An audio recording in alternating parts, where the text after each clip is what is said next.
बिस्मिल्लाहिर्रहमानिर्रहीम। अस्सलामु अलैकुम। इल्मी रूम यूट्यूब चैनल में खुश आमदीद। हमारे घर एक नौकरानी काम करती थी, जिसकी एक बहुत ही प्यारी और जवान बेटी थी।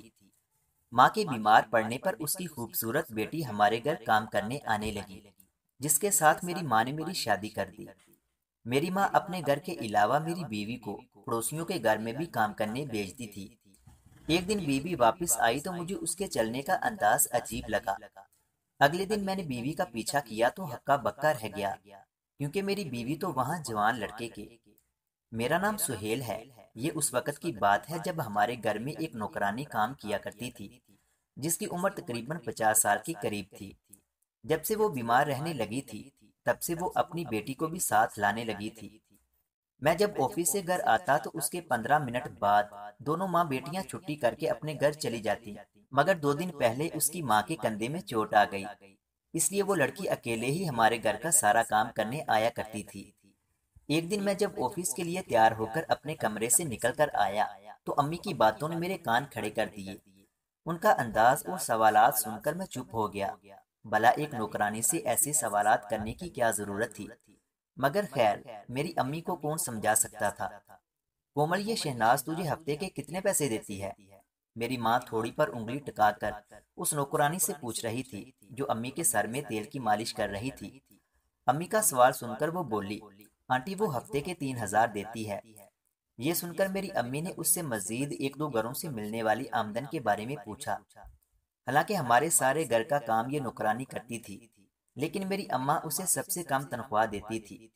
घर के काम के अलावा अपनी खिदमत मुफ्त में करवा लेती थी कि मेरे सर में दर्द है, जरा दबा दो, पाँव में सूजन है, मालिश कर दो। वो बेचारी चुपचाप कर देती। मेरी अम्मी का मिजाज शुरू से ही थोड़ा कंजूस किस्म का था। माफ कीजिएगा, थोड़ा नहीं बल्कि वो अच्छी खासी कंजूस थी। वो नौकरानी जट से हमारे घर का सारा काम करती और फिर पड़ोसियों के यहाँ चली जाया करती थी। मगर एक दिन वो हमारे घर आई तो मेरी माँ से कहने लगी कि उसने सामने वाले घर का काम छोड़ दिया है। आज के बाद वो वहाँ काम नहीं करेगी। इस बात पर मेरी माँ उसे वहाँ काम करने पर मजबूर करने लगी। महीने के 10,000 वो तुम्हें देती है, तुम तो पागल हो जो काम छोड़ रही हो। मुझे ये समझ नहीं आ रही थी कि मेरी माँ को इस बात से क्या मतलब था। उस लड़की की मर्जी थी, वो जहाँ चाहे काम करती या ना करती। वो लड़की वजह भी नहीं बता रही थी, लेकिन इस बात पर कायम थी कि आइंदा वहाँ काम नहीं करेगी। चंद रोज यूं ही गुजरे तो अम्मी ने मुझे अपने पास बुलाया, और फिर जो बात कही उसे सुनकर मेरे होश उड़ गए।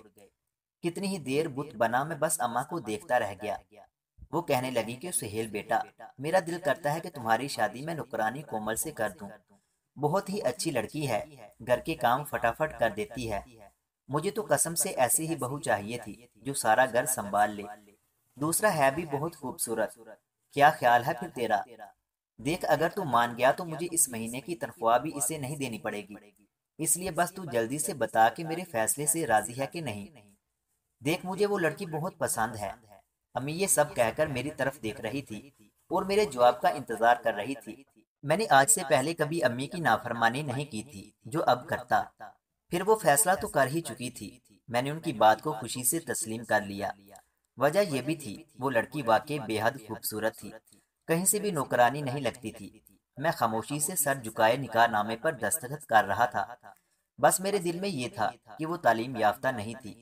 मैं बैरूनी मुल्क से पढ़ लिख कर आया था, इसलिए मेरी यही ख्वाहिश थी कि मेरी बीवी भी मेरी तरह पढ़ी लिखी और खूबसूरत हो।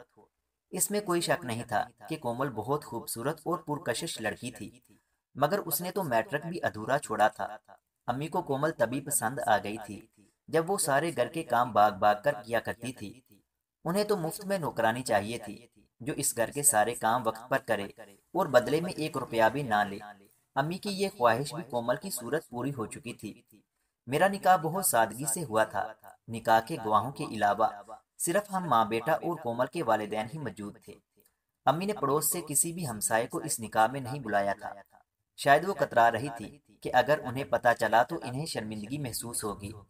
अपनी तमाम तर ख्वाहिशात को मैंने उसी रोज पीछे छोड़ा और कोमल के साथ हंसी खुशी नई जिंदगी का आगाज करने के लिए तैयार हो गया। नौकरानी अब मेरी दुल्हन बनी मेरे कमरे में बैठी थी। मैं जब कमरे में दाखिल हुआ तो वो मुझे देखकर सहम सी गई। हम दोनों ही शायद इस रिश्ते के लिए तैयार न थे, मगर अब निभाना तो हर हाल में था। वो दुल्हन के रूप में बहुत ज्यादा खूबसूरत लग रही थी। मैं चलता हुआ उसके पास बेड पर आकर बैठ गया। इससे पहले कि मैं कुछ बोलता, मुझे उसके वजूद से अजीब सी बू आने लगी, जैसे वो नई नवेली दुल्हन ना हो, बल्कि किचन में काम करने वाली नौकरानी हो, जिसके वजूद से अदरक लहसुन की बदबू आ रही थी। मैंने उसके और अपने बीच एक हद तक फासला रखा और चंद बातें कर लेने के बाद दूसरी जानब लेटकर सो गया। सुबह मेरी आंख खुली तो कोमल कमरे में मौजूद नहीं थी। मैं फ्रेश होकर कमरे से बाहर आया तो मेरी माँ ड्राइंग टेबल पर बैठी मेरा इंतजार कर रही थी। मेरी नजरें कोमल को ढूंढ रही थी कि तभी वो किचन से हाथ में ट्रे थामे बाहर निकली। वो सुबह सवेरे ही यूं काम कर रही थी जैसे इस घर की बहू नहीं, बल्कि नौकरानी ही हो। मेरा दिल बुझकर रह गया था। उसने जो ही नाश्ता हमें दिया तो खुद भी मेरे साथ ही कुर्सी खींचकर नाश्ता करने के लिए बैठने लगी। मगर तभी मेरी माँ फौरन अपनी ऐनक ठीक करते हुए बोली, कोमल टाइम देखो क्या हो गया है, तुमने जुबैदा के यहाँ नहीं जाना? जाओ शाबाश, जाकर उसके घर का काम करके आओ। मैंने उसे कह दिया है, तुम उसके घर काम करोगी, 2 घंटे में सब कुछ निपटाओ, फिर परवीन के यहाँ भी जाना होगा। अम्मी के अल्फाज सुनकर मुझे खांसी आई थी। वही दूसरी जानब कोमल के होश उड़े। मैं और कोमल दोनों अम्मी को बेयकीनी से देख रहे थे। तभी अम्मी बोली कि क्या हुआ, ऐसे क्यों देख रहे हो? मैंने इसे सिर्फ अपनी बहू बनाया है, इसकी औकात तो अभी भी वही नौकरानियों वाली है। अब जाओ, जाकर अपना काम करो, और वापस आकर तुमने कपड़े भी धोने हैं, जो कल निकाह की तकरीब में सबने पहने थे। इतना कहकर अम्मी अपनी ऐनक नाक पर से ऊपर करके पराठे का नवाला तोड़कर मजे से खाने लगी। मुझे हक्का बक्का देखकर अम्मी ने झिड़क कर कहा कि तुम तो नाश्ता करो, क्यों बुत बन गए हो? मैं मरता क्या ना करता, खामोशी से सर झुकाकर नाश्ता करने लगा। जबकि मेरी बीवी लाजवाब सी होकर रह गई थी।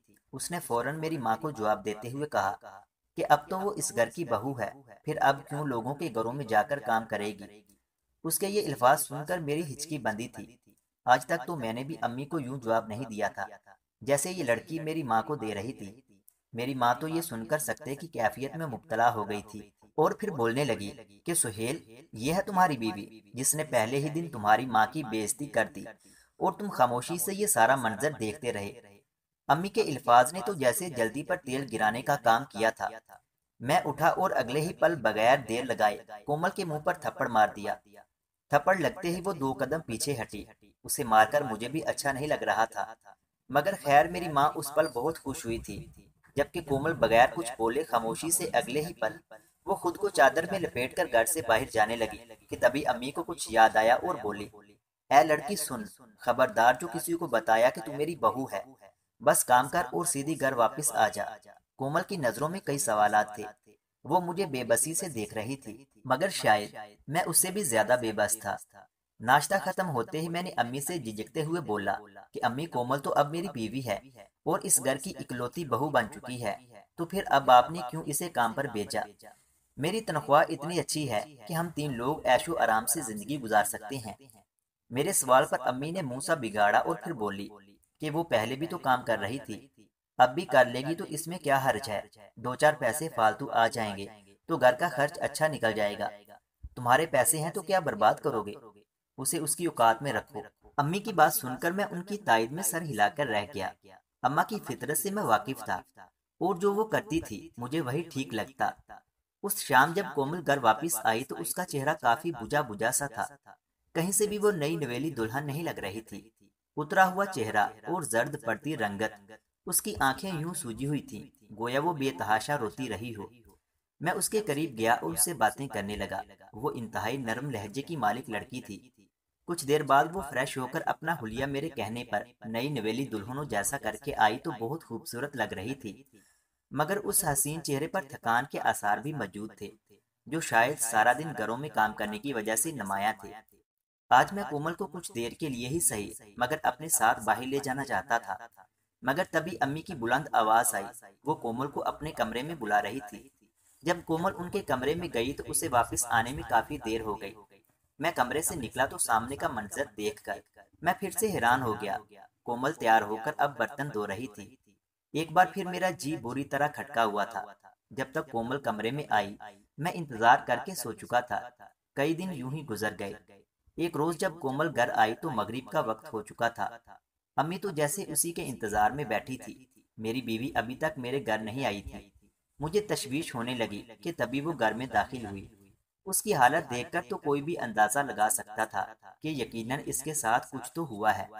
जर्द पड़ती रंगत और सूजी हुई आंखें, सहमा हुआ चेहरा और बोझल कदम लिए वो अंदर दाखिल हुई। उसके दाएं हाथ की मुट्ठी में पैसे भी मौजूद थे। मेरी माँ की नजर जूं ही पैसों पर पड़ी, उन्होंने फौरन पैसों को उसके हाथ से झपट लिया और गिनने लगी। पैसे गिनकर फौरन उन्होंने अपने तख्त पर रखे तकिए के गिलाफ में डाल दिए। कोमल कुछ न बोली और रोते हुए कमरे में चली गई। उसे यूं रोता देखकर मेरे दिल को कुछ हुआ था। मैं उसके पीछे कमरे में आया और पूछने लगा कि आखिर क्या हुआ है, वो रो क्यों रही है। मेरे सवाल पर वो फौरन मेरे हाथ को थाम कर रोते हुए बोली कि सुहेल, अब मैं ये काम नहीं करना चाहती। मैं तो अब आपकी बीवी हूं ना। आप इतने अमीर हैं, खुदा का दिया आपके पास सब कुछ है, फिर इसके बावजूद मुझे क्यों लोगों के घरों में काम करने भेजते हो। बस मैंने फैसला कर लिया है, अब कल से मैं किसी के घर काम करने नहीं जाऊंगी। मैं तो खुद भी यही चाहता था, मगर अम्मी को ये बात कौन समझाता। अगली सुबह हुई तो कोमल ने अम्मी से कहा कि अब वो घरों में जाकर काम नहीं करेगी। अम्मी का ये सुनना था कि वो आग बगोला हो गई और बोली कि क्यों नहीं करोगी। भूलो मत, मैं तुम्हें इसलिए बहू बनाकर लाई थी क्योंकि तुम एक नौकरानी थी। अम्मी के इल्फाज सुनकर कोमल बोली कि वो घर के सारे काम कर दिया करेगी, मगर अब पड़ोस में काम नहीं करेगी। मेरी माँ को तो जैसे सबसे हाँ सुनने की आदत थी।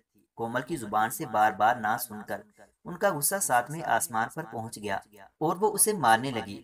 मैं बामुश्किल मुट्ठियां बींचकर सब्र करता रह गया। काश मैं अम्मी को ऐसा करने से रोक सकता। अम्मी ने तो उसे यहाँ तक धमकी दे दी थी कि अगर उसने अम्मा की बात ना मानी तो वो उसे तलाक दिलवाने से भी पीछे नहीं हटेंगी। मैं ठहरा अम्मा का तरफदार, वो जो कहती वही करना पत्थर पर लकीर था। दर हकीकत मैंने दुनिया देखी ही अपनी माँ की नजर से थी। वो जो कहती थी मुझे वो सच और ठीक लगता था। उनके सामने बोलने की या उन्हें किसी काम से रोकने की जुर्रत मुझ में जरा भी नहीं थी। अब जब उन्होंने मेरी बीवी को एक साथ कई थप्पड़ मारे तो मुझे बुरा जरूर लगा था, मगर मैंने किसी तरह खुद को कंट्रोल कर लिया। अब माँ थी, जो करती बेहतर ही करती, मैं क्या कह सकता था। इसी तरह मारकर उन्होंने कोमल को काम पर भेज दिया और मैं ऑफिस आ गया। सारा दिन मेरा ध्यान कोमल की जानब ही रहा। न जाने उस पर क्या बीत रही थी, जाने अनजाने में ही सही, मगर मुझे अब उससे मोहब्बत होती जा रही थी। वो मासूम सी सूरत की मालिक लड़की मुझे पसंद आने लगी थी, मगर इतने दिनों में आज तक मुझे और उसे एक घंटा भी एक दूसरे के साथ गुजारने का मौका नहीं मिला था। शाम को जब मैं घर गया तो मेरी माँ मेरे कमरे में मौजूद मेरी बीवी के सारे कपड़े निकाल कर बेड पर रखे देख रही थी और फिर सिर्फ 3 पुराने तर्ज के जोड़े अलमारी में रख कर बाकी नए जोड़े अपने साथ अपने कमरे में ले जाने लगी। वो ऐसा क्यों कर रही थी, मैंने नहीं पूछा था। कुछ देर बाद कोमल घर आई तो उसका वजूद कपकपा रहा था, दूसरी जानब हाँप रही थी। यूं महसूस होता था जैसे वो भागकर आ रही हो। उसके चेहरे पर पसीना अभी भी मौजूद था, हालांकि मौसम तो ठंडा था। मुझे अपने सामने मौजूद देखकर उसने फौरन अपने चेहरे को साफ किया और खुद को नॉर्मल दिखाते हुए सीधा अम्मा के कमरे में घुस गई। अम्मा के कमरे में जाते ही मुझे कमरे से शोर शराबे की आवाजें आने लगी। मैं भी दरवाजा खोलकर अंदर दाखिल हो गया, मगर मेरी माँ हमेशा की तरह चिल्लाकर कह रही थी कि तुम्हारा मार मार कर बुरा हाल कर दूंगी अगर दोबारा तुमने ये बात की तो। दफा हो जाओ मेरे कमरे से और खाना बनाओ। कोमल हाथ जोड़ते रोती हुई कमरे से बाहर निकल आई और फिर मेरे सामने हाथ जोड़ते हुए बोली कि मैं पड़ोस में अब काम करने नहीं जाऊंगी, मुझे डर लगता है। प्लीज अम्मा को समझाएं, मैं मजीद अब लोगों के घरों में जाकर काम नहीं कर सकती। मैंने उसे दिलासा देते हुए कहा कि मैं जल्द ही अम्मी से बात करूंगा, मगर अम्मी तो किसी तौर पर भी मानने को तैयार नहीं थी और ना ही मैं अपनी वालदा से बहस कर सकता था।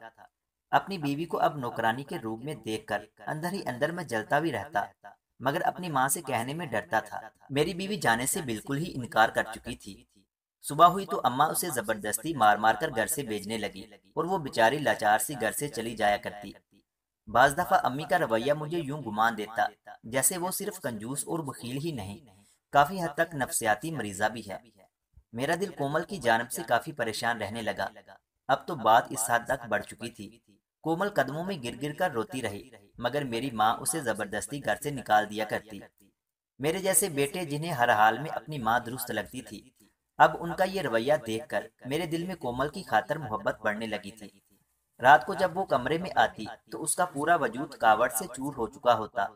वो सारी रात रो रो कर मिन्नतें करती रहती, सुहेल अपनी माँ को मना ले, मैं दोबारा वहां नहीं जा सकती। बीवी के अल्फाज मुझे कई सवालात में जकड़ रहे थे। आखिर ये वहाँ क्यों नहीं जाना चाहती थी? शादी से पहले भी वहाँ काम करती रहती थी, और अब ऐसा क्या हो गया था कि वहाँ ना जाने के लिए रो रही थी?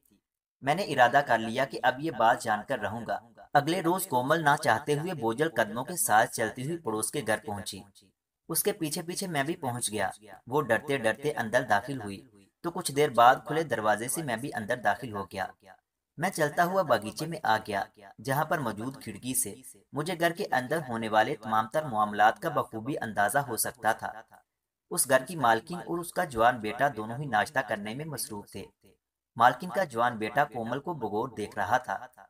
जो ही मालकिन वहां से गई, उसने फौरन कोमल का हाथ पकड़ लिया। कोमल चीखती उससे पहले ही वो अपने लबों पर हाथ रखे उसे खामोश करवाने लगा। मेरे वजूद ने उस पर जोश मारा था। मेरे कान की लो तक सुर्ख हो चुकी थी। वो लड़का मेरी बीवी से बदतमीजी से पेश आ रहा था, और मेरी बीवी सहमी हुई उससे खुद का बचाव कर रही थी। मजीद मुझसे बर्दाश्त न हुआ, और मैं अगले ही पल उसके घर के अंदर दाखिल हुआ। मेरा गुस्सा सातवें आसमान पर पहुंच चुका था। मैं उस लड़के को मारने लगा। वहां घर के अफराद जमा हो चुके थे। मेरे अंदाज और चंद अल्फाज से ये बात वाज़ेह हो चुकी थी कि कोमल मेरी बीवी है। मैं कोमल को वहां से लेकर घर आ गया। जब घर पहुंचा तो कोमल को देखकर माँ बफरी। वो एक बार फिर उसकी जानब बढ़ी, मगर मैं उन्हें इस बार रोक चुका था। मेरे दिल में बहुत अरसे से गुबार जमा था। मैंने आज सारा अपनी माँ पर निकाला। मेरी बात सुनकर वो हैरान हो चुकी थी। मोहल्ले वालों में ये खबर फैल चुकी थी कि कोमल मेरी बीवी है। ये सुनकर औरतें मेरी माँ को बुरा भला कह रही थीं कि कैसी औरत है, इतनी अमीर और पैसे वाली होने के बावजूद बहू से नौकरानी का काम करवा रही है। अम्मा चंद दिन तो खामोश रही, फिर एक रोज आकर कोमल से माफी मांग ली। कोमल ने भी उन्हें माफ कर दिया, और उस घर में नौकरानी नहीं बल्कि बहू बनकर जिंदगी गुजारने लगी। अम्मी ने कंजूसी करना छोड़ दी है, मगर उनका तकिया अभी भी पैसों से भरा रहता है। मेरे अल्फाज मेरी माँ पर इस हद तक असरअंदाज होंगे, मैंने कभी जिंदगी में भी नहीं सोचा था। मेरे अब 3 बच्चे हैं, और मैं कोमल के साथ हंसी खुशी जिंदगी गुजार रहा हूँ। कोमल भी मेरे साथ बहुत प्यार करती है, और मेरे अच्छे बुरे वक्त में मेरा सहारा बनती है। मेरी ये दुआ है कि हर किसी को कोमल जैसी अच्छी लड़की मिले, जो जिंदगी भर अपने शोहर का साथ निभाए। मजीद इस तरह के अच्छे अच्छे वाकयात सुनने के लिए हमारे YouTube चैनल इल्मी रूम को सब्सक्राइब लाजमी करें। मिलते हैं अगली वीडियो में, तब तक के लिए अल्लाह हाफिज।